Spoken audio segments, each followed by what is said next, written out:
Всем привет! Рада видеть вас на канале Колыбель искусства. С вами, как всегда, Мирослава. Сегодня начну с того, что объявлю о завершении конкурса на розыгрыш силиконовых молдов. Свои имена победителей вы сможете найти в отдельном видео, которое будет называться «Итоги конкурса». Обращайте на это внимание. Поздравляю всех, кто победил, кто не победил в этот раз. Не расстраивайтесь, впереди еще ждет очень много интересных розыгрышей и конкурсов. Обязательно принимайте активное участие, и вам непременно повезет.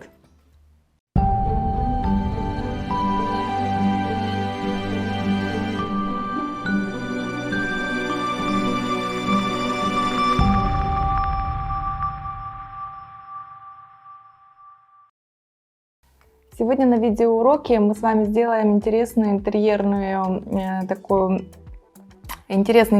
изделие, подставку. Использовать ее можно очень широко, это уже по вашему усмотрению. Будет много интересных техник, и мы позолотим, и сделаем кракелюр, поэтому оставайтесь вместе со мной, приступайте к работе, я думаю, вам будет очень интересно и познавательно.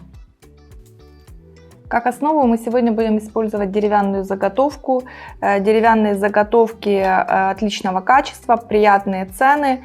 Где я их приобретаю, ниже под видео ищите ссылку. Рекомендую этот магазин. Всегда великолепного качества. Все изделия, которые я у них заказывала, всегда. Поэтому рекомендую, пожалуйста, обращайтесь к мастерам этого магазина. Полный перечень материалов, которые мы будем использовать, также вы найдете ниже под видео. Непосредственно к сегодняшнему видеоуроку. Начнем. Деревянная заготовка. Как всегда, начинаем с того, что наносим грунт. Грунт универсальный, на водной основе, влажная кисточка, и покрываем полностью заготовку.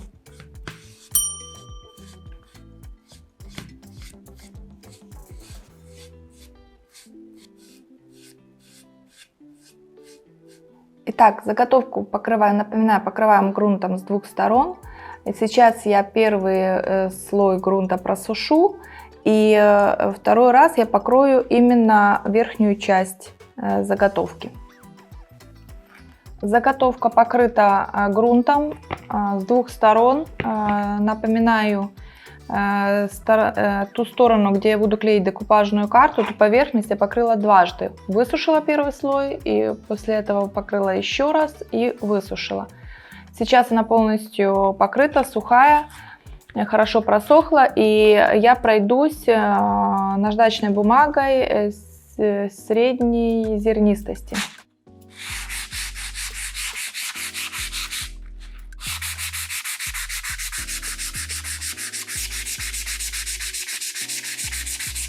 Заготовка приятная на ощупь, гладкая. Сейчас я уберу всю пыль и продолжим дальнейшую работу.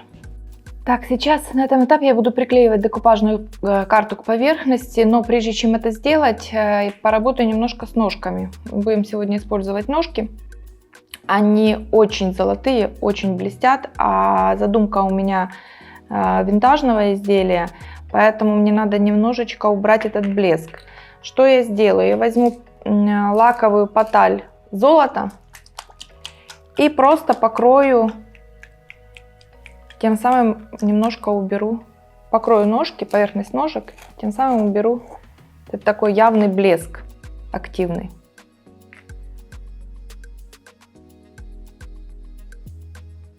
Он где-то частично останется, но он уже будет иметь тот самый винтажный вид, который мне сегодня необходим в работе. Вот видите сразу отличие. Хорошо видно, да? И в сторонку они нам понадобятся в самом конце. Пусть хорошо высохнут. Вы можете поступать так же или найти ножки, которые, если вы, например, делаете какое-то изделие, где вам не нужен блеск явный, найти ножки, которые уже, скажем так, имеют другой цвет, форм, их очень большой выбор, поэтому, пожалуйста, выбирайте то, что больше нравится вам, под ваши идеи подходит больше. Если кому-то интересно, где я приобретаю фурнитуру для творчества, пожалуйста, пишите мне в комментариях, я с удовольствием дам вам ссылку на магазинчик, где я приобретаю. Тоже большой выбор, приятные цены. Если вы ищете такой магазин, пожалуйста, обращайтесь, с удовольствием вам подскажу. Все, ножки покрыты, оставляем их до полного высыхания и будем использовать их в самом конце. Кисти после использования жидкой потали, лаковой потали, чем очистить. Есть специальный очиститель для кистей или ацетоном, спиртом. Пробуйте. Так, дальше. Сейчас будем клеить декупажную карту. Опять-таки все как обычно, ничего нового. Карту я уже вырезала предварительно. Сейчас я ее увлажняю.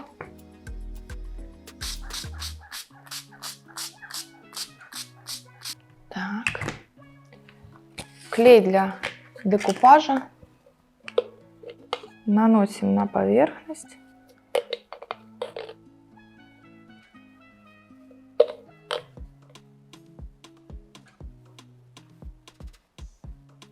Убираем лишнюю жидкость с поверхности карты.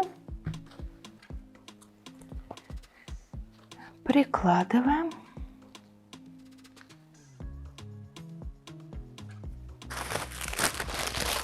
Берем файл. Любой плоский инструмент. Убираем лишний клей, лишнюю воздух лишний из-под карты, чтобы поверхность была ровная.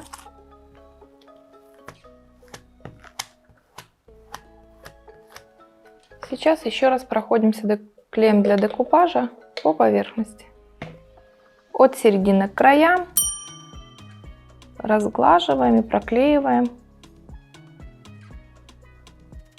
Так, лишнюю бумагу, как всегда, убираем с помощью наждачной бумаги.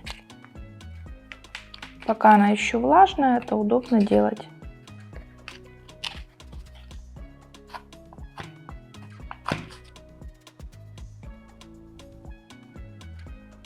Итак, лишнюю бумагу я убрала. Сейчас я покрою картинку первым слоем лака. Это делать обязательно, не забывайте об этом. После того, как вы наклеили декупажную карту, и прежде чем приступить к дальнейшим работам, обязательно необходимо защитить карту слоем лака. Лак я использую глянцевый на водной основе.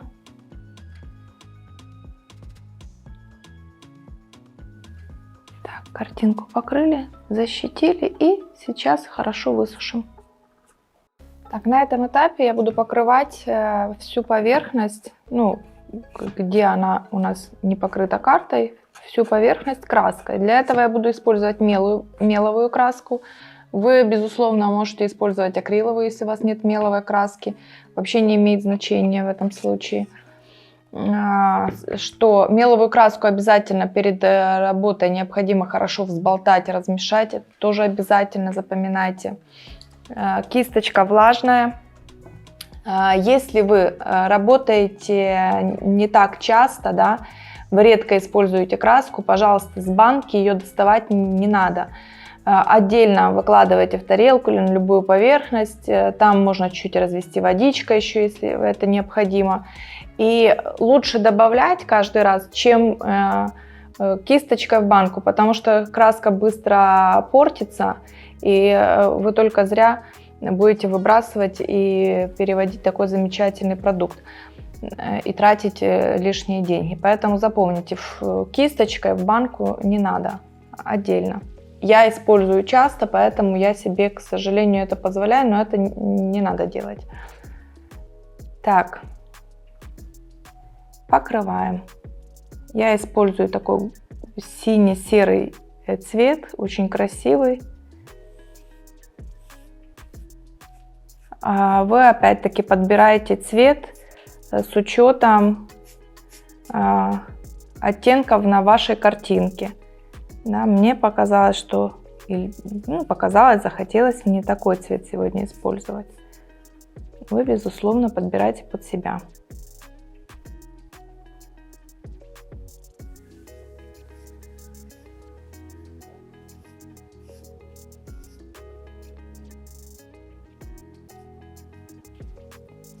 С первого раза не старайтесь перекрыть все неровности. В любом случае необходимо покрывать дважды краской, как минимум. Главное не оставлять таких явных, некрасивых, грубых, да, моментов. Вы разглаживаете, но часто проходиться вот так не надо. Аккуратно. Нанесли, оставили, высохнет, перекроются все пробелы, перекроются, когда вы будете проходить еще раз краской. И получится дважды, покройте трижды.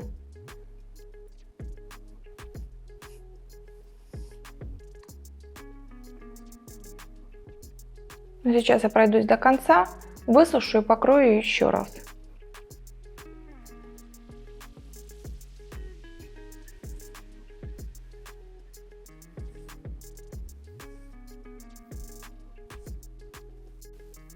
Итак, что я сделала? Я покрыла поверхность дважды меловой краской, дала хорошо высохнуть, после чего я покрыла дважды лаком глянцевым. Первый слой высушила и покрыла вторым слоем. То, что я буду делать дальше, именно золочение, кракелюр, он любит лак, поэтому я покрывала еще дважды лаком. Можно и еще больше, можно и 3 раза покрыть. Но мне показалось этого достаточно.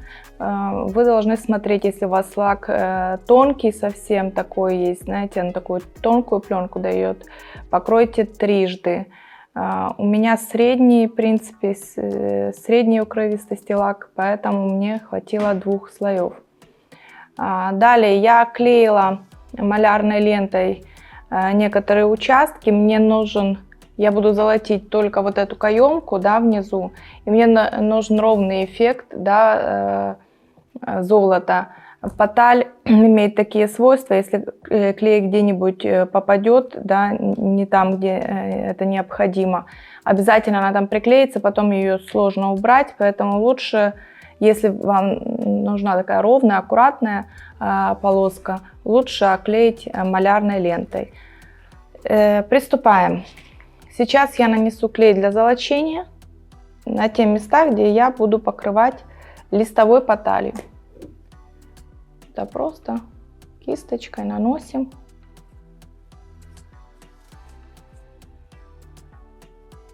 Все, нанесла клей для золочения и сейчас оставляю его высохнуть до того момента, когда он станет полностью прозрачный, и проверяем готовность к золочению на отлип. То есть дотрагивайтесь пальчиком, пальчик немного прилипает у вас, отрываете, вот это называется на отлип.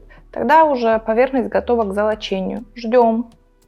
Так, смотрите, клей стал прозрачным для золочения, да, на поверхности.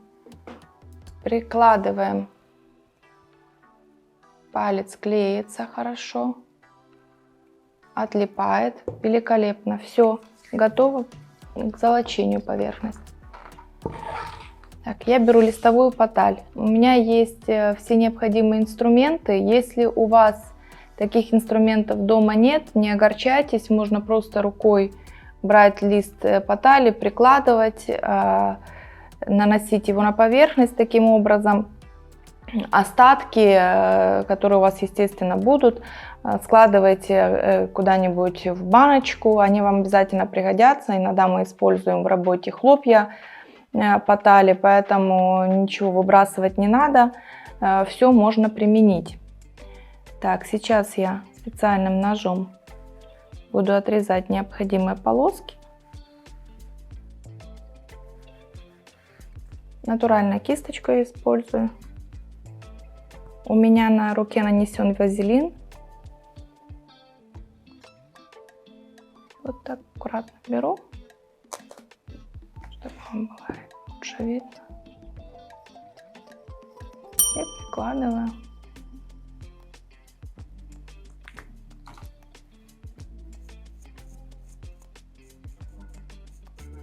Смотрите, поталь лучше укладывать внахлёст и растирать в ту сторону, вот, не поднимать ее, да, а приглаживать, да, то есть вот у вас внахлёст получилось, значит вы в эту сторону и растираете. Иначе, если не внахлёст, если стык в стык, значит у вас будут получаться такие пробелы, она не растирается, она вот где легла, там и легла, да, и потом сложно это скрыть, да, вот эти стыки.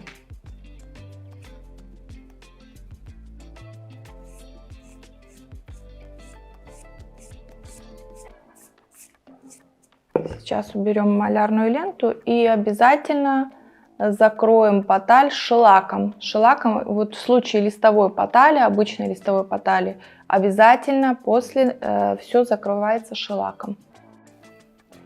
Так, я убрала всю малярную ленту, сначала нанесла шелак, затем убрала всю малярную ленту. Что делать? Зачем мы наносим шелак? Шелак останавливает процесс окисления потали.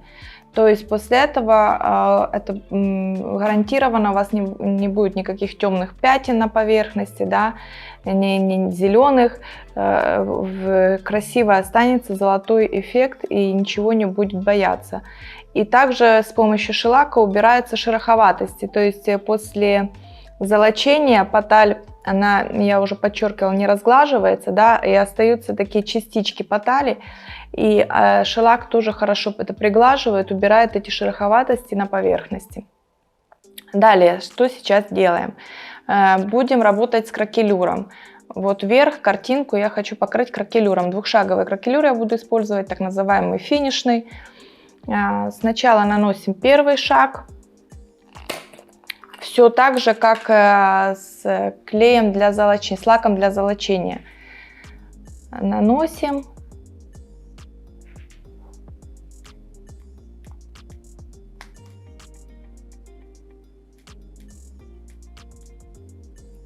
Да, аккуратно. Смотрите, если вам, опять та же история, если вам необходим ровный, аккуратный кракелюр на поверхности, да, вы боитесь, чтобы ничего не попало, я не боюсь, потому что я буду закрывать еще, потом покажу, чем и как. А если вы боитесь, то также используйте малярную ленту, тогда у вас будет аккуратный кракелюр именно там, где вам необходимо, и работа будет выглядеть опрятно, и вы будете спокойно работать, ни о чем не волноваться, не беспокоиться.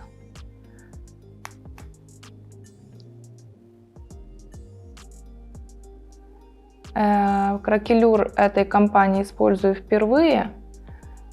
Сама всегда, когда использую кракелюры, еще не испробовав ни разу, волнуюсь, но надеюсь, все получится. Отзывы были хорошие. Если вам интересно, да, какой мы сегодня использовали кракелюр, какой компании, вам понравится эффект, пишите в комментариях, я вам дам ссылочки, где я или название компании, где я приобретаю. Так, нанесли. Видите, тоже белый, да, белая поверхность стала. Как проверяем готовность к нанесению второго шага? Опять-таки поверхность должна стать прозрачной. И на отлип дотрагиваемся, пальчик прилипает. Вы не чувствуете, да, уже такой жидкой основы внизу, а именно вот немного прилипает. Вот тогда он и готов. Поэтому следите, но это около, все зависит от температуры в помещении, где вы работаете, но около 2 часов обычно это занимает. Периодически приходите, проверяйте. Не ускоряйте этот процесс. Напоминаю, все процессы сушим в естественных условиях. Не надо ускорять все, торопиться куда-то феном. Я иногда использую, потому что снимаю видео, да, у меня нет такой возможности 2-3 часа в сутки уделять каждому процессу.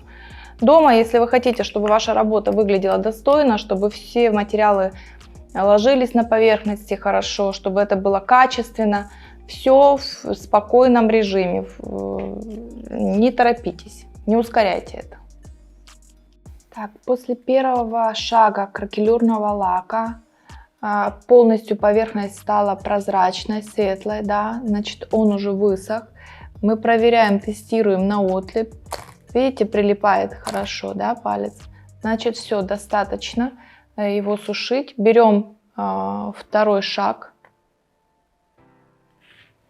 и наносим. Смотрите, наносят тоже по-разному. Можно наносить и пальцем, и кисточкой. Это уже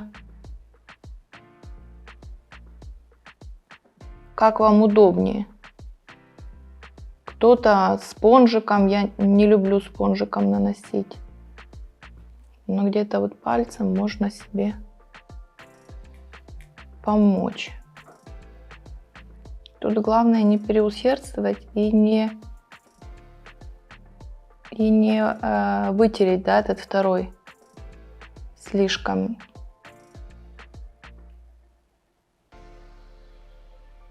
Так, вот нанесли, все, видите, все покрыли, да, и оставляйте в покое, чтобы, потому что если вы там вдруг со временем захотите что-то добавить, это уже неправильно, потому что уже начнут образовываться трещины, и вы их просто сотрете, да, своим вмешательством. Поэтому все, нанесли и оставляем в покое.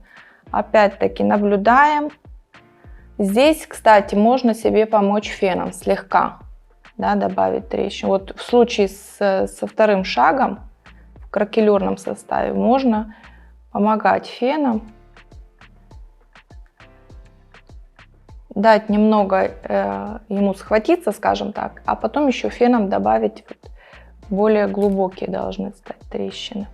Все, ждем, пока высохнет этот белесый след и начнут появляться, вы, когда будете присматриваться, вы уже увидите, что появляются трещины, и так станет полностью сухой.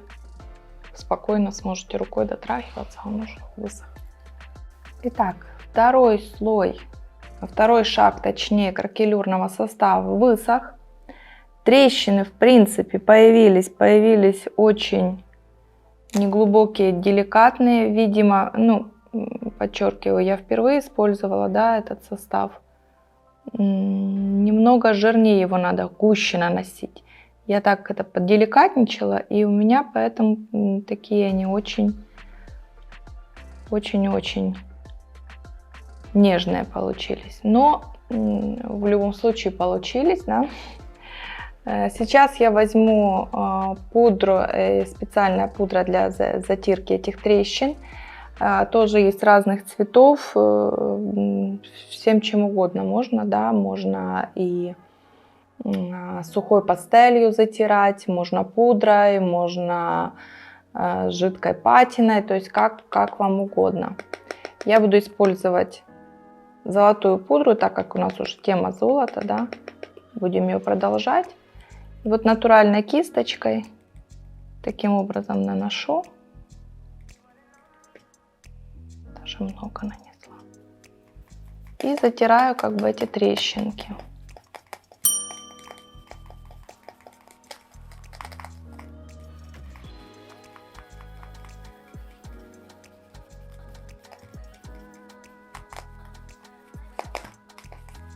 Очень деликатные не получились, прямо такой тонкой паутиночкой на поверхности. Ну, вы не огорчайтесь, если кто-то не увидит, да, если камера все-таки их не передаст, и их будет практически незаметно. Я сделаю обязательно еще мастер-класс, по-другому нанесем, да, кракель, может быть, возьму другой состав И обязательно эти трещинки я вам еще продемонстрирую, покажу. Не было времени у меня проэкспериментировать с ним, да, протестировать его, потому что я его только вот получила и пришла идея сразу использовать. Ну, это мы все исправим. Не надо огорчаться. Так, можно взять такую мягкую ткань, протереть, втереть еще дополнительно. Так, что дальше? Есть такая витражная лента, она на клеевой основе, и с ее помощью очень красиво делать кайму такую, да, подчеркивать, выделять, завершать работу. Вот прям замечательно в этом смысле.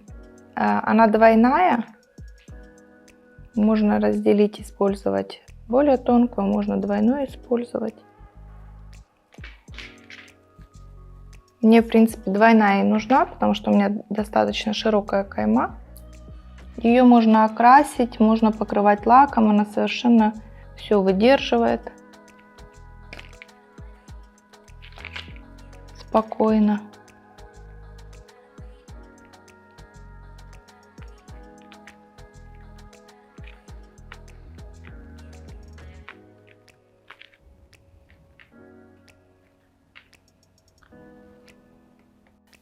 Так, витражную ленту я приклеила, да, получился эффект металлической такой рамки, да, металла на поверхности.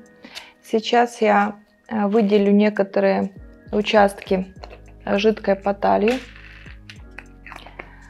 Жидкая поталь у меня цвет кофейная шампань, но я, может быть, еще буду добавлять золото, двумя поработаю. Где-то выделю какие-то участки.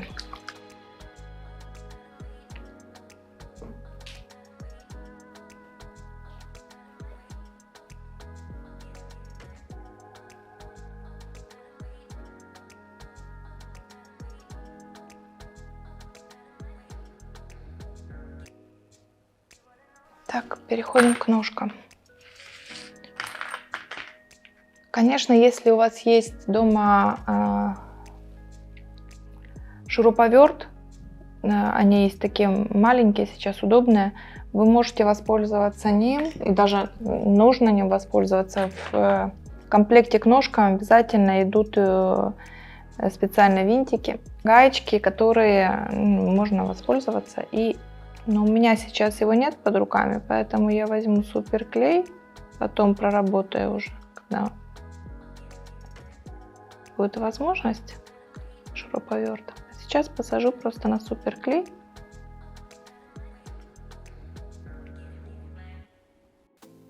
Подошел к завершению сегодняшний видеоурок. В результате получилась такая оригинальная стильная вещица для дома.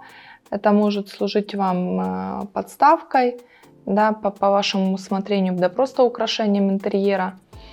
Смотрите, мы сделали некоторые техники, сделали такую интересную подставку, но вы, естественно, применяя эти техники, можете декорировать любую поверхность по вашему усмотрению. Это будет шкатулка, не знаю, дощечка, панно, все что угодно.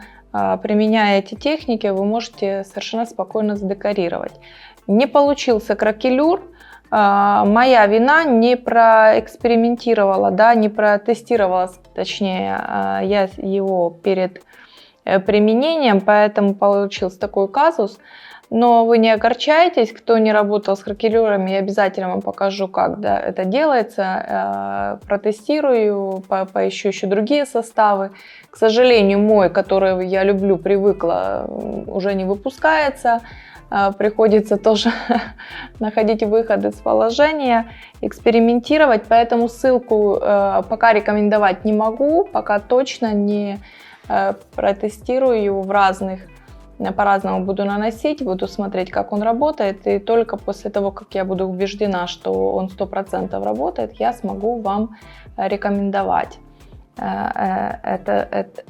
этого производителя. Но даже без кракелюра, я думаю, получилось довольно неплохо. Обратите внимание на витражную ленту. Очень хороший эффект металлический, да, хорошо завершает работу, подчеркивает. Опять-таки работа с поталью. Я надеюсь, вам было со мной сегодня интересно. Мне с вами интересно всегда. Поэтому не забывайте подписываться на канал Колыбель искусства, оставляйте свои комментарии, лайки. Мне всегда спасибо большое за то, что вы их оставляете. Мне всегда их очень приятно читать. Всегда интересно общаться с вами в комментариях. До новых встреч, мои дорогие, и давайте творить вместе.